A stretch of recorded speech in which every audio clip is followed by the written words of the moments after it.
right.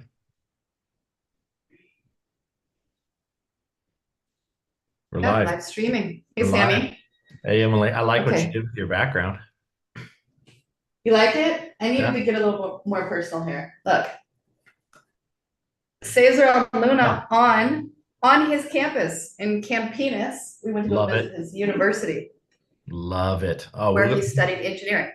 we got to talk about that university sometimes. We can make that happen. That's a great picture of Luna and Cesar.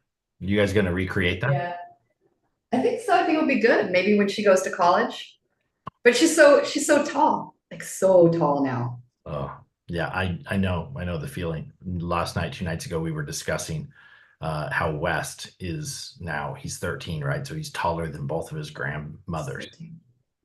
Are Now, you? to It be goes fair, fast, right? neither one of them are that tall, but I mean, it's still they're so far away, right? They're in Alaska and Washington and New Mexico. He never sees them, not as much Do as. you, other than having three of the coolest boy kids in the world, do you feel cool that that you named your kids awesome names before the Kardashians started naming their kids interesting names? Yeah, Kardashian. What did she named her daughter North? Is that it? Yeah. And Uh-huh. North is like probably a lot taller than West as well. But North is like 2 months younger than West. So I do feel pretty cool You that do. that Kim Kardashian saw us in Singapore and saw us traveling the world. By the time North was born, West had already been in Singapore, Malaysia, Indonesia, Thailand, and the Philippines. Like he was in 5 countries by the time North was born. So That's she pretty impressive. she probably saw that and thought, "Wow, West is a cool name, but it's north, east, southwest. It's the fourth best directional name. I'm going to go with number one." That's probably what Kardashian was thinking when she saw us. I feel like you have a really good insight into her mind. I've never seen the show, but I have a good insight, I'm sure. You probably get a few good laughs. Yeah. You know, she's going to, she has a private tutor to go to law school, or maybe she's going to law school. I don't know, but she was studying for the bar exam. I don't doubt that she will be an excellent attorney. I mean, you don't handle yourself in front of the camera for as many seasons as that show is, for as long as she has been in front of the camera, being able to manage very controversial settings without probably becoming a pretty good lawyer. I think she's pretty smart. Listen, Sam, I'm amazed at your ability to see the upside to any situation. Oh, I appreciate it. Well played. Well played. Yeah. Yeah. Well played. Do you have so we have headlines today, right? And this is not headlines, by the way. This is not headlines. In fact, we hope nobody has seen this first 3 minutes. I have You're gonna get a cease and desist from the Kardashian lawyer. you know what? If I get a cease and desist from Kim Kardashian, newly appointed lawyer for the state of Florida or wherever she lives, I don't know. I'm okay with it. Would it's gonna you it's gonna go right up there next to like some of my diplomas and my outstanding educator award, which I what won. if she sent you an autograph, would you put it up on the wall behind you? Probably. It's done. So if Kim Kardashian ever happens to see these lives, Global Minds she's Unleashed. Kim Kardashian. Sam Send me an Fleischman. autograph. Look him up. I would love it. You know what, Kim? Bring North, let North and West hang out, and then you actually sign my wall. Like, not actually an autograph. You just come and sign it. Are you inviting her on the show? It's not a show, but are you inviting her here to chat education? Actually, she's got something to say about law school. I'd like to hear it. Why not? Why not? Okay. I'm open. She's I'm open. invited. She's invited. Tag her. Can you I will. tag people? Can you tag people on YouTube? I don't know how it works.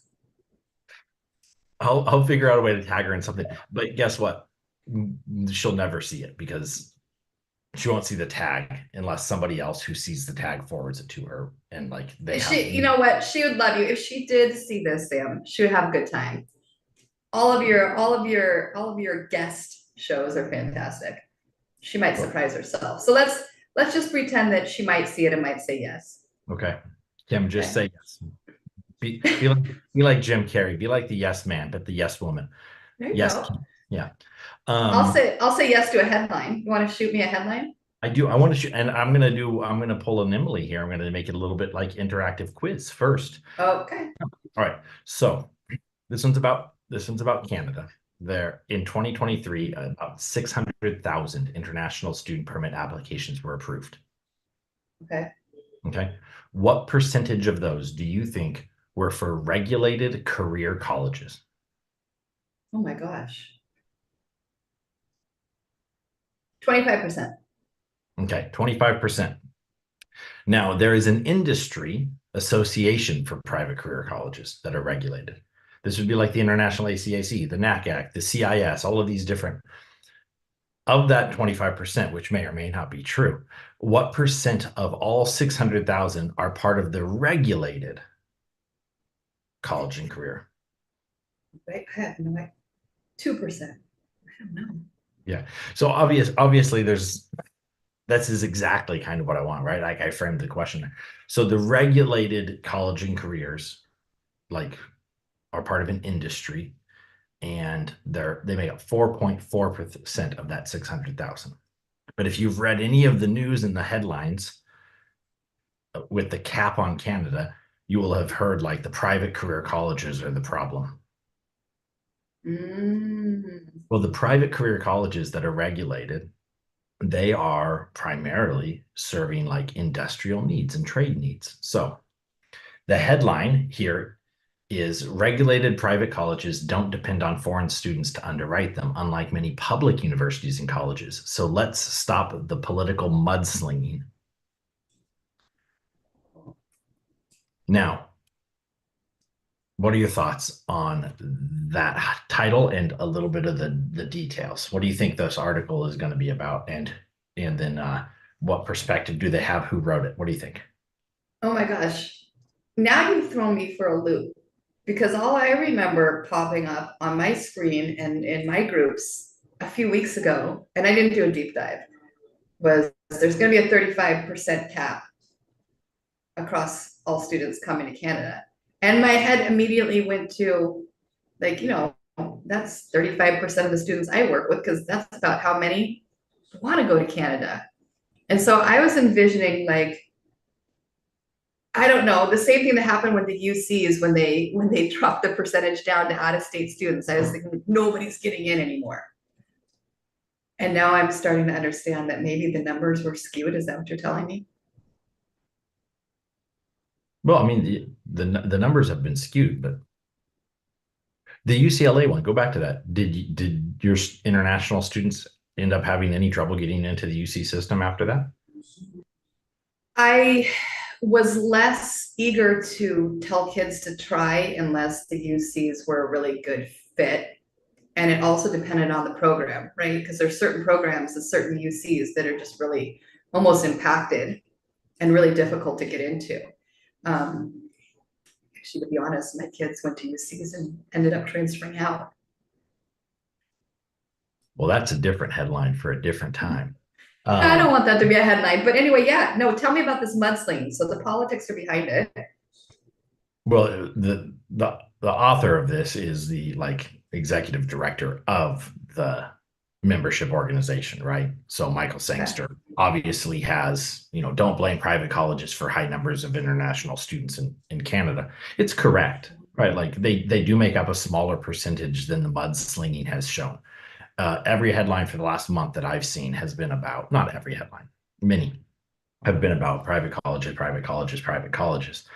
But the public universities and the public colleges and institutes, and Canada is interesting because their public colleges and institutes can give master's degrees and even, doctorate degrees. They're not community colleges like the US. That's still where international students want to go. So the private career colleges are, just a way to get in, but they only it surprised me that they only made up 4.4% of this 600,000. So I wasn't off when I said 2%, was I? You were not off when you said 2%. The 25%, though, I think is what Michael Sangster is asking people to stop talking about, right? He's like, don't mudsling, don't say it's don't say it's the private career colleges. It's not a quarter of it all. And so this is interesting because it's an opinion piece, not fully opinion, but it is definitely politically driven by the executive director of a company or an organization, a membership organization. And so that got me to my second question, more about headlines generally. Oh yeah. And we follow some of the same people on Twitter and LinkedIn, or X and LinkedIn. Um, there's another organization in the United States, which we have talked about before, that often will have articles written for them. How do you you know who I'm talking about? No, I don't Oh, actually. the College Board will often have articles for them. Oh, College Board. Really? I didn't know that. Oh yeah, so like, and just follow John Bockenstad or Akil Bello, and they'll just point out every time it's like a paid advertisement from somebody. Um, That's funny. but they'll often not be, what's the word? Not peer reviewed, but unbiased. Oh They'll gosh. have their slant, right? Of course.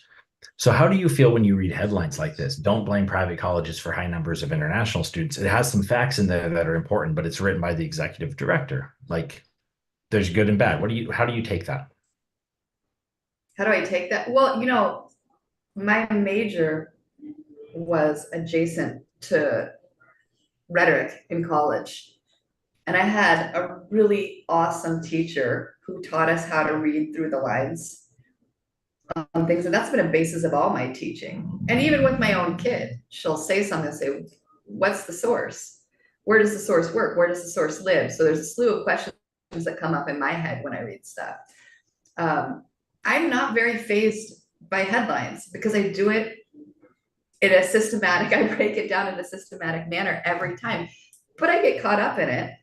College Board, I don't, everything that they put out, I laugh before I open it. Like that's where I've gone with College Board, is they become so unreliable in the education sector to me. And they have so much power to do good. So when I agree, they have so much power to do good, and it doesn't surprise me that you laugh when you see the headline. And sometimes you don't know it's from College Board until you get to the very bottom and you see who it's written by, and then you realize the connection and the dots. Um, how do you and how do I and how do our viewers um, who have gotten into a trend of laughing when they see an article, right? Like I get it. How do we also maintain a sense of open-mindedness and unbiased opinion about the articles we read? How do we do that? I'm not sure if people want to do that. When you read, like, I want to come to a conclusion. But then again, if you're reading for knowledge, then you have to go read from the other side too, right? It's mathematical. What you do to one side, you must do to the other. So if you're going through one side, do the same thing and go through the other. There might be more than two even. But I often do that. That's a good point. When you're and this is interesting too, is it's a thing that I think people often don't do when they're doing school searches, even for kids that are our kids' age, which is not even in high school yet, all the way through college. They search for all the good things. They rarely go and touch the bad things, right? They're trying to convince themselves that it's the place.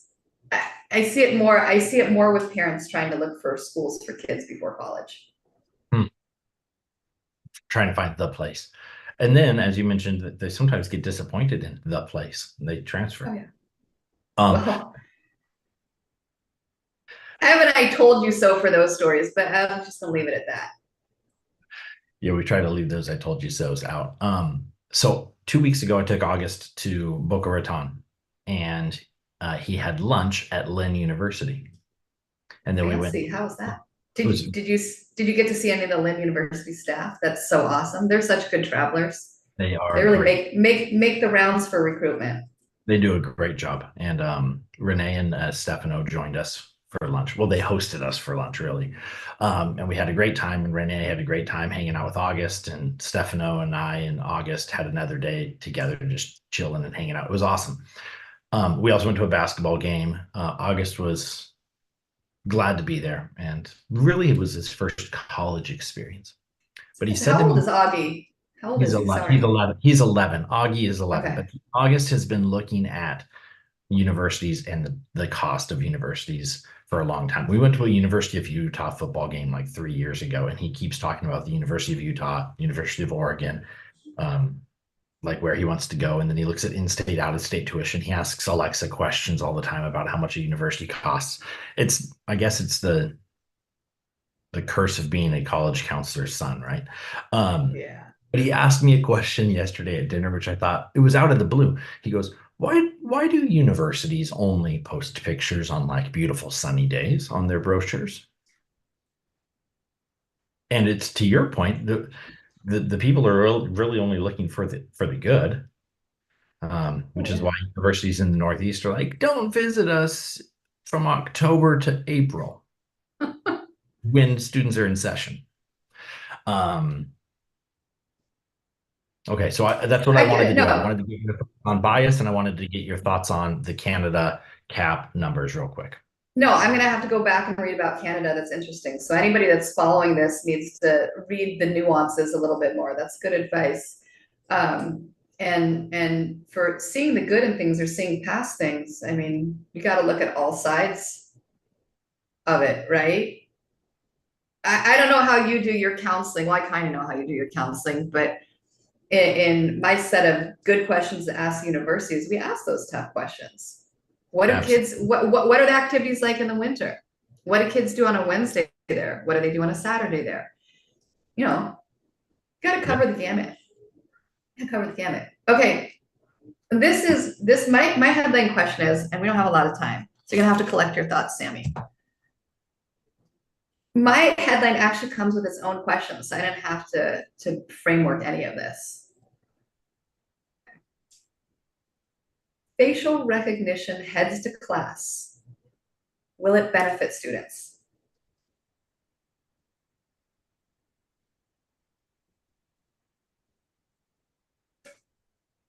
Well, the short answer is yes. It will benefit students. Um I think all of the advancement that we have had in technology will benefit students. Will students take it too far and they no longer find it beneficial and it doesn't benefit them in other ways? Probably. We all use and abuse the technology that we are given that was originally intended to help us. Um, so my short answer is yes. I think facial recognition software will probably help students, and that's my just general positivity about technology and its impact. Um, if I get to the core of what I think a student is, no, I don't think that it will benefit because I don't yet see how facial recognition software can provide new ideas in an unbiased way for students to ponder and think more critically about. But I'm happy to read the article and find out. I'm gonna send it to you. Well, you have it. It's in our joint account. But it's interesting. Okay, so this assistant professor at Guilford College, North Carolina, is developing this. It's it's for classroom management more than anything. This is what I got from the article. It was in the Chronicle. Um, and I find that interesting for so many reasons. Well, attendance, classroom management, right? And it takes the stress off the teachers of having to manage a class or take attendance. And I think of my time training as a teacher. And I think of, there was a set of coursework and even an exam where I had to show my classroom management abilities. In fact, going back to the UC kids, one of my UC kids transferred because they're like, the teachers don't know how to teach. Right, because a lot of those people are there to be researchers, right? They don't have a teaching background where, in fact, classroom management is part of the curriculum, right? So I have all these things in my head. I'm like, I was the kid that went to a smaller school. I went to Loyola Marymount because my dad was like, if nobody's checking to see if you're there, you might sleep through class or you might be late. So for him, that was a way to have me manage. And he wasn't wrong. That's what I needed at the time.